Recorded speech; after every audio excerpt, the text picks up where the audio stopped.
lot of Nintendo fans have been sharing their concerns about the $80 price tag, especially after watching the Mario Kart World Direct. They felt that the Mario Kart World Direct was lacking in many ways and underwhelming in the sense that it didn't show off anything that we hadn't already seen or known about the game. A lot of people were expecting this Direct to show off some insane features in the game or something so mind-blowing that we would truly believe that it was worth $80. However, for many people, it was underwhelming. I could only speak for myself though. I personally enjoyed the Nintendo Direct. I didn't expect much going into it because I already feel like they showed off everything from the get-go. Maybe some new characters here and there, maybe a couple new gimmicks. But the million-dollar question is, does Mario Kart World justify its $80 price tag? Well, before I get into that, let's just first take a look and see what Mario Kart World has to offer. After the Direct, I feel like we know everything there is to possibly know about Mario Kart World, so there really isn't anything left for the imagination. So we're gonna go ahead and take a look at everything Mario Kart World has to offer, and then we'll answer the million-dollar question.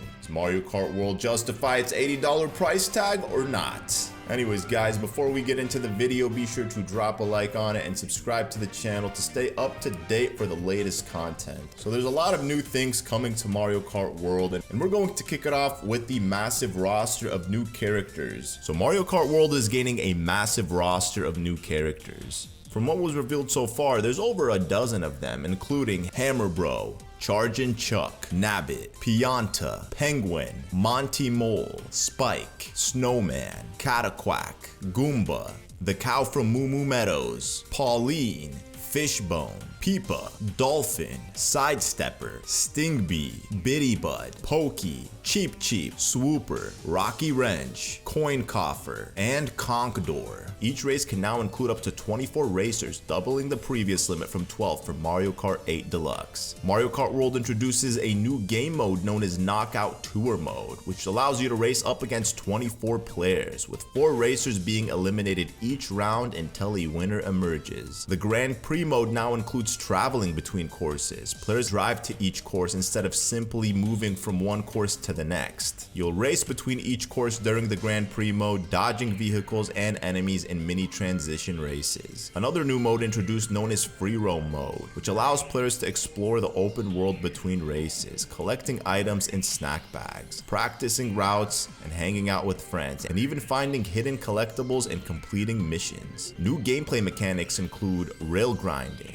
wall jumping, dynamic weather that impacts the race conditions, time of day changes, and a new charge jump, which is useful for dodging items and performing tricks. The gliders have been replaced with a transformation system. Your kart now turns into a plane when soaring through the sky. On water-based sections, your kart transforms into a watercraft instead of just floating or coasting. A wave of new items is also being introduced, such as Coin Shell, which leaves a trail of coins behind before exploding. The Mega Mushroom returns from Mario Kart Wii, making your character grow huge and crush everything in their path. The Ice Flower, newly introduced, functioning like the Fire Flower but freezes opponents temporarily. The Coin Box, which grants you a burst of coins instantly. The Hammer, which sends out a barrage of hammers in front of you. The Feather, which is no longer just a battle item. It allows you to jump over shells and obstacles. And Kamek, which transforms rival racers into random enemies and places hazards on the track. The Rewind ability, which allows you to rewind at any given moment, but the players will continue to move forward. Some races will also begin with drivers already in motion, adding a surprise start element. You can also perform multiple tricks in the air, not just one per jump. Custom outfits for characters are now a feature, similar to what we saw in Mario Kart Tour. Snack bags also appear on tracks, giving items like burgers, which can even change your outfit mid-race. Characters who are in first place between races now wear crowns, adding a new visual flair to the competition. The coin item has also been upgraded, now giving 2 coins and a small speed boost, making it far more useful. You can collect up to 20 coins now per race, up from the previous cap of 10. You can find P-switches across the world to start missions, along with finding character medallions. settings. Fast travel is also available to jump between different areas of the world quickly. A brand new photo mode debuts, letting you capture awesome in-game moments, similar to the photo mode in Super Mario Odyssey, Super Mario 3D World, and Bowser's Fury. Achievements are awarded for milestones, such as driving a certain number of kilometers. Kart customization has been removed, returning to the series' classic roots, where all players race with fixed karts. Time trial mode returns. Coin runners and balloon battle mode also returns, allowing up to 24 players per game. There will also be 30 tracks available at launch, with more potentially arriving via DLC in the future.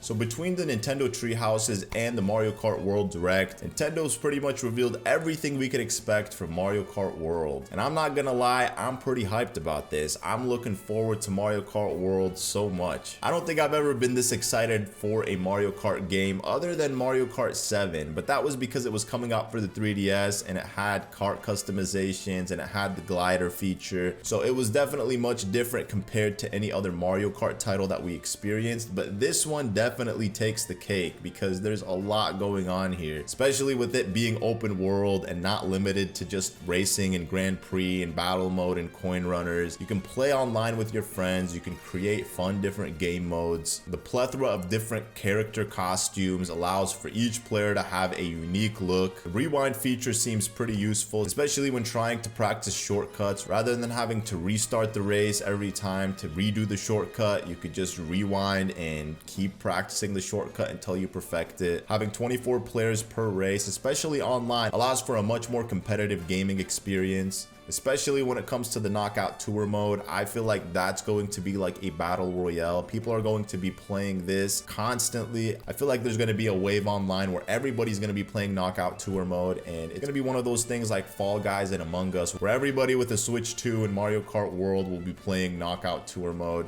I think it's going to create for some amazing experiences and above all else, amazing memories. So if you were to ask me, does Mario Kart World justify its $80 price tag? I mean, there's two ways of looking at it. You could look at it from the aspect of, well, we're paying $60 today for games, $70 if you're paying for like Tears of the Kingdom or Breath of the Wild. And for Mario Kart World and probably Switch 2 games moving forward, we're now expected to pay $80. And I say that it justifies $80? The answer is no. With everything that Nintendo is offering with Mario Kart World, it's great, don't get me wrong, but it doesn't justify the $80 price tag. At the end of the day, Nintendo should just stick to what they're good at, which is making good games and keeping their fans happy, and not trying to squeeze every penny out of them. Nintendo, you sold 70 million units of Mario Kart 8 Deluxe. Can't just offset some of those earnings into selling us the game for the same price? A reasonable $60? You gotta put it up $20 to squeeze out. Bro, that is a 33% increase. Could you believe that? 33% increase on the price for Mario Kart World.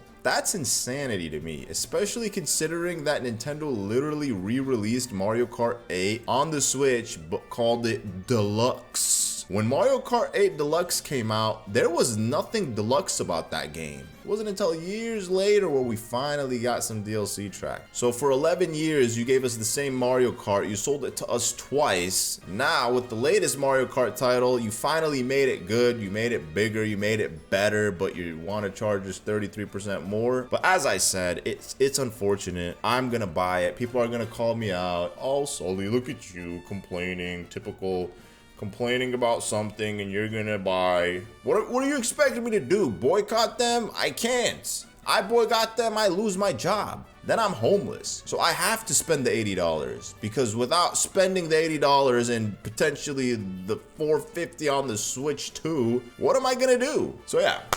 Mario Kart 8 World looks amazing. It's gonna be an amazing game. However, that price point still hurts. Every time I think about it, it still hurts. 33% increase, Nintendo. Why? Why? It's gonna be an interesting period to say the least. Maybe all this backlash Nintendo is getting will make them change their ways. 11 years after Mario Kart 8, Nintendo finally give us what we want, a new Mario Kart, but with a 33% increase. A 33% increase in price. But that'll do it, guys, for this video. Thank you all so much for watching. Let me know down in the comments below. Are you going to be picking up Mario Kart World? Are you going to be boycotting Nintendo? Are you going to be picking it up later in the future? What's your plan? And what are your reasonings? Do you find $80 to be too pricey? Or is it worth it? Let me know down in the comments below. Anyways, thank you for watching, and I'll catch you all in the next one. Peace.